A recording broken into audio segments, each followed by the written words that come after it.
Hello po sa inyo, no? Election day. Siyempre, kami po lagi, pag bumoboto kami, hapon, ano? At marami nagtatanong sa akin, sino ba iboboto mo? Hindi pa ba obvious? Di ba? Tinatanong pa ba yan? At siyempre, hindi lang namin iboboto ang aming iboboto nun ngayon dahil sa, di ba? We're under one umbrella. Hindi lang yon, no?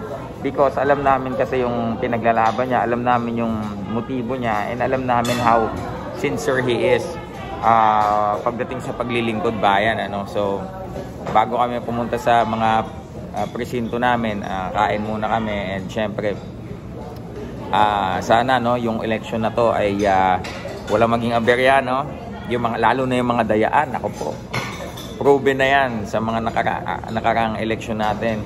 Meron talaga mga nangyayaring hocus-pocus, no? Yung mga bigla ang brownout na yan, ako po. So, anyway, kami naman mga kaibigan, ano man ang maging resulta, we will respect it. Manalo man o matalo yung aming iboboto, ano po yan, tatanggapin po namin yan. Ang mahalaga po, kami po ay pumili ng aming iboboto na nang naayon sa aming kalooban.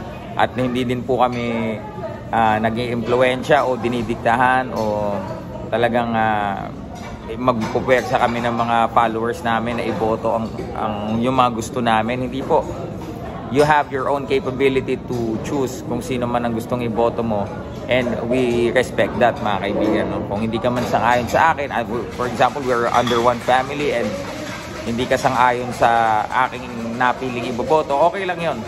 We all have the freedom to choose kung sino man ang ating iboboto.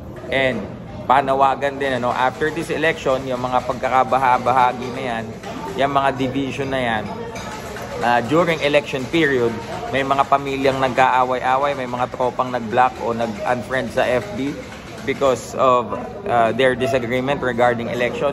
After ng election, mga kaibigan, kalimutan natin yan. At the end of the day, baka nga yung mga kandidatong binoto mo, hindi ka naman kilala, tapos yung mga dati mong kaibigan, mga nag-separate ways kayo, di ba? Marami akong kilalang ganyan, di ba? Kung hindi ka sang-ayon sa akin, i-unfriend mo ko, which is hindi naman tama. Napakababaw nun. Napaka-childish nung ganong approach. So, para po sa lahat ng mga botante, tumayo na po tayong lahat. Hapon na, alauna na. Tayo po'y bumoto. At magdala ng face mask. Wala pong dress code sa pagboto. Hindi nyo po kailangan mag-formal. Kahit po naka-short ka, naka-t-shirt. Ang importante ay makaboto ka po. At yun po ang sabi ng COMELEC. So yun lamang po, mga kaibigan. Magandang araw po sa inyo lahat.